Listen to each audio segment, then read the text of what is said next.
He received birthday letters from his dead father every year. The postman's knock, sharp and insistent on the morning of Liam Thorne's 30th birthday, always held a peculiar dread. Not the anticipation of gifts or well wishes, but the chilling certainty of a familiar, impossible delivery. Tucked among the usual bills and junk mail would be a crisp, cream-colored envelope, addressed in his father's distinctive, looping hand. His father, Edward Thorne, a man who had passed away 13 years ago at the age of 55, leaving a gaping hole in Liam's then 17-year-old world. Yet, every single year, without fail, on Liam's birthday, the letter arrived. It had started the year after Edward's death, on Liam's 18th birthday. A shock, a cruel joke, he had thought. His mother, Eleanor, a woman now in her early 60s with a quiet strength, had wept openly when she saw it, her grief renewed by the impossible sight of her late husband's handwriting. The first letter had simply offered congratulations on reaching adulthood, wise counsel about navigating life's complexities, and a father's enduring love.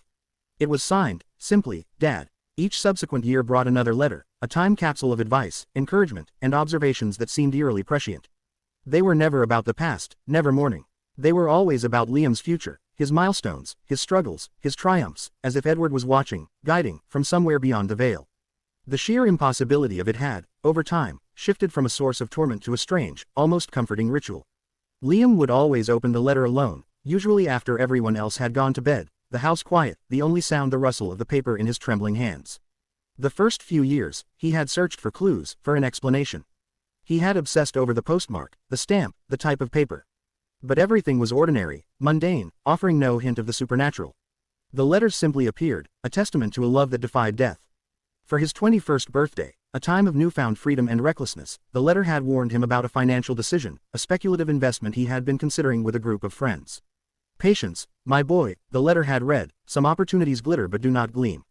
Trust your instincts, not the loudest voice in the room. Liam, swayed by youthful bravado, had ignored the advice. The investment had collapsed, costing him a significant portion of his meager savings, a painful lesson that cemented the letter's eerie prescience in his mind. For his 25th, a year when he had been struggling with his career path, feeling adrift and uncertain, the letter had spoken of resilience. The path is not always straight, my son. Sometimes, the detours are where the most beautiful scenery lies. Do not fear the unknown, embrace the pivot. A few months later, a chance encounter led him to a new industry, a field he had never considered, which ultimately brought him unexpected fulfillment. His relationship with the letters was complex. There was the constant undercurrent of grief, the painful reminder of a father lost too soon. But there was also immense gratitude, a feeling of being watched over, guided, even from the grave. It was a unique form of posthumous parenting, a spectral hand on his shoulder. His mother, after the initial shock and grief, had come to accept them, a quiet testament to her unwavering belief in Edward's enduring love.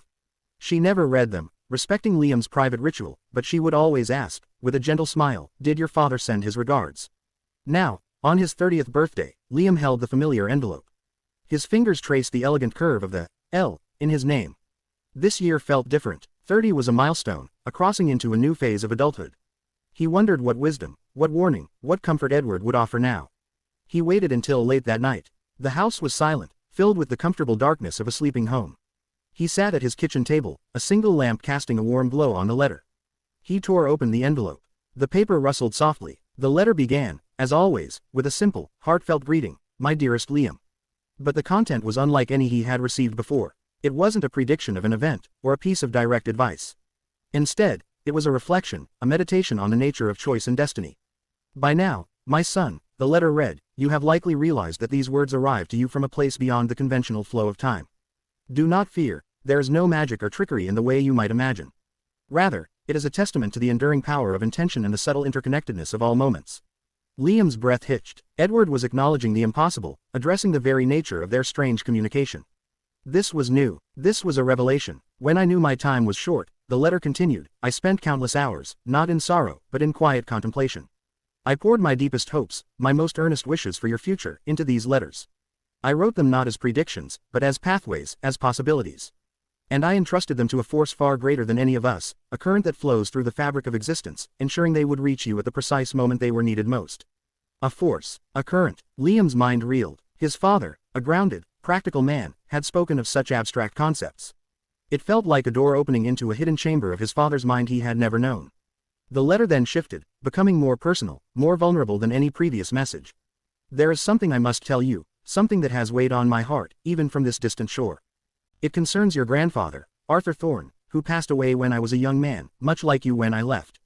Liam's paternal grandfather, Arthur, had been a distant, almost mythical figure in his childhood. Edward rarely spoke of him, and when he did, it was with a quiet sadness that Liam had never fully understood. Arthur had died unexpectedly, leaving Edward an only child, just coming into adulthood. Your grandfather, the letter explained, was a man of profound sensitivity. He saw patterns, perceived connections others missed. He too received letters, though not from me, of course, but from his own father, my grandfather, William Thorne, a man who, like me, departed too soon. These letters were his anchor, his guide, much as mine have been for you. Liam felt a chill that had nothing to do with the night air. A lineage, a generational phenomenon. This wasn't just about him and his father. It was a Thorne family legacy, a quiet, impossible tradition passed down through the generations. His grandfather had received them. His great-grandfather too. The implications were staggering, stretching back through the annals of his family history. The purpose of these letters, Edward's words continued, is not to dictate your path, but to illuminate the choices. To remind you that even in absence, love endures, and wisdom can transcend time. There is a weight to this gift, my son, a responsibility. The letter then gave a specific instruction, something truly shocking. You will soon come across an old wooden box, hidden beneath the floorboards in the study, beneath the faded rug, near the hearth. It contains not just memories, but a continuation of this legacy. It is time for you to receive it, and in time, to contribute to it. Liam stared at the words, his heart pounding. The study, the faded rug, the hearth. He knew the spot. He had never noticed any loose floorboards. But his father's words had never been wrong. He dressed quickly, his hands still trembling. The house was utterly silent, the only sound his own thumping heart. He crept downstairs to the study, a room filled with his father's old books and a lingering scent of pipe tobacco. He found the faded rug, pushed it aside, and then, with a strange mix of dread and anticipation, began to search the floorboards near the hearth. His fingers found it, a slight indentation, a faint seam in the wood that had always looked like a natural flaw. He pressed, and with a soft click, a small section of the floorboard lifted. Beneath it, nestled in the dark, was an old, intricately carved wooden box. It was small, unassuming, but felt heavy with untold history. He carried it back to the kitchen table, placing it gently beside Edward's letter. The box was made of dark, polished wood, its surface smooth under his fingertips. There was no lock, just a simple brass clasp. He unlatched it, his breath held tight in his chest. Inside, resting on a bed of faded velvet, was not money, or jewels, but a stack of letters. Yellowed, brittle, addressed in different, yet strangely familiar, hands. And on top, nestled perfectly, was another small, leather-bound diary. Its cover was embossed with a swirling, almost mystical pattern, like the one he'd read about in a story once. He picked up the top letter. The handwriting was older, more formal. The date was over 60 years ago. It was addressed to Edward Thorne, his father. It was from Arthur Thorne, his grandfather. The words were a quiet farewell, a message of love, and then, advice about raising a son, about being present, about the small moments that truly matter. It ended with a familiar phrase, the current flows, my son. Contribute to its wisdom. Below it, another letter, even older. Addressed to Arthur Thorne, from William Thorne, his great-grandfather. It spoke of resilience, of facing hardship, and of the enduring spirit of the family. The signature was firm, unwavering, and it too contained a final, cryptic instruction. The next chapter awaits, my son. Prepare your thoughts for the journey. Liam sat there, surrounded by the echoes of generations, a profound sense of awe washing over him. This was the legacy, a lineage of men, facing their own mortality, pouring their wisdom, their hopes, their love, into letters for the future, for their sons, knowing, somehow, that they would be received. And the diary, the swirling pattern on its cover seemed to pulse with a hidden energy. He opened the diary. The first page was blank, pristine, waiting. But the second page contained a single, elegant inscription, in a hand he instantly recognized as his father's, for my son, Liam. To be continued. The realization settled over him with a quiet, profound weight. It was his turn. He was not just a recipient, he was a contributor. The current that his father had spoken of. He was now part of it, destined to add his own wisdom, his own insights, his own love, to this extraordinary chain. He knew, with a sudden, overwhelming clarity, what he had to do. He would spend the coming years, not in fear of his own mortality, but in contemplation. He would gather his thoughts, distill his life's lessons, and meticulously craft his own letters.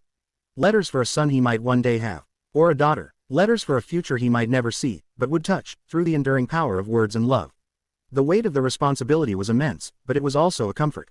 He was not alone. He was part of something ancient, something continuous, something beautiful.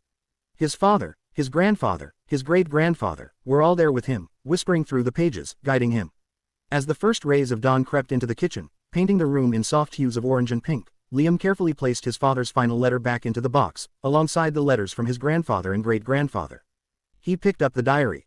Its blank pages beckoned, a silent invitation to contribute to the current. He knew it would be years before he filled them, before he wrote his own letters for a future generation. But the journey had begun. The birthday letters had changed everything, transforming a source of lingering grief into a profound connection to his roots, a silent promise of enduring love across the boundaries of time. And in that promise, Liam found a peace he had never known. He was a link in an impossible chain, forever bound by the wisdom and love of the dead.